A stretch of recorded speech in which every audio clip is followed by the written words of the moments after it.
This is a sonnet about travel and love, and about the body's troubled relationship with the imagination, which both rules and overrules sleep.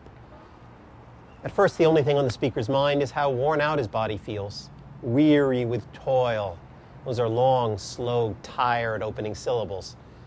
The last four syllables of that opening line are fast ones. Haste me to my bed, as he tries to hurry his tired limbs, more slow syllables toward a dear repose, a precious rest after a long, hard trip.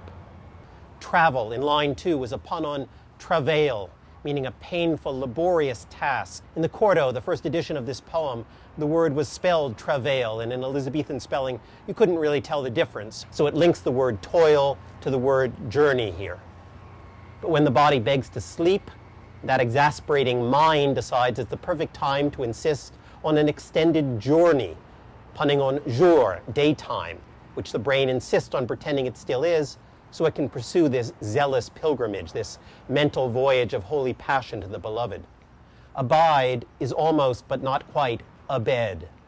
The speaker is in one place physically, but he can't rest because his mind is being worked up, agitated. The point is reinforced by the way the syntax that seemed resolved by the end of line 3 also gets roused up into a new intellectual tangle. It's not just a journey begins in my head, but now a journey in my head begins to work in and work on and work up my mind when body's work's expired. Expired there means not only that time is run out for physical tasks that day, but also breathing out, ex spiro, the sigh or yawn when you finally relax after a hard day. That in turn suggests the soul escaping the body in its last breath, as it was commonly thought to do. Yet that soul has a haunted afterlife. As Hamlet warns in his To Be or Not to Be soliloquy, you can quell the body, but the soul may remain caught up in a restless dream. That mind keeps the body staring into space, even though in this midnight darkness, the eyes can't actually see anything more than a blind man could. It's a sightless view, but real to the soul's imaginary sight, which may be a deeper reality. Lines 9 to 12, with their dreamy swoon of overlapping sounds, evoke the way the mind receives the retinal imprint, like a little moon of light, even in darkness, as his mind calls up her image, even though she's nowhere in sight. How can you know what your brain thinks it sees from external reality?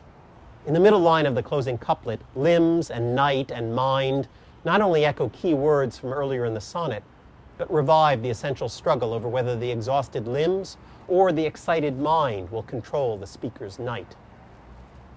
The answering line of the couplet makes the word for work in at least 4 different ways. For the beloved's sake, because of yearning for her or him, the speaker finds no quiet.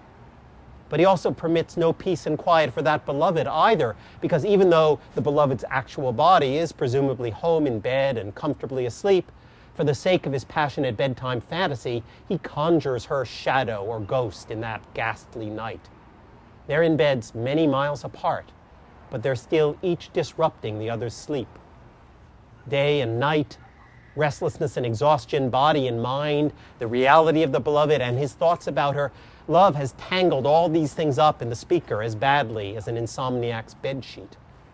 So this sonnet says, you wear me out. But at the same time, it's a remarkably deep and sympathy-winning way of sending that postcard that says, wish you were here.